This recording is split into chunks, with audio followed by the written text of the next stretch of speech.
ક્ષત્રિય કરણી સેના પરિવાર ગુજરાતના યુવા અધ્યક્ષ લખન દરબાર તેમજ ક્ષત્રિય કરણી સેનાના યુવા કાર્યકરો સૈનિકો વડોદરા શહેર વડોદરા જિલ્લાના તમામ આવી રહ્યા છે પાદરા તાલુકાના ચોકારી ગામે। અગાઉ આપ સૌને જણાવ્યું હતું કે પાદરા તાલુકાના ચોકારી ગામે તુષાર પડિયાર નામનો પડિયાર પરિવારનો દીકરો જન્મજાત થેલેસેમિયા નામની બીમારીથી પીડાઈ રહ્યો છે।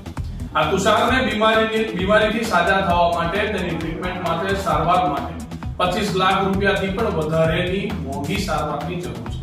ત્યારે સામાન્ય પરિવાર છે, ખેડૂત પરિવાર છે, તેના પાસે 25 લાખ રૂપિયા જેટલી રકમ છે જ નહીં। ત્યારે કરણી સેના લખન દરબારની ટીમ તુષારને નવું જીવન આપવા માટે, તુષારને નવી જિંદગી આપવા માટે અને તુષારને મદદ કરવા માટે હવે કરણી સેના પણ મેદાને આવી છે।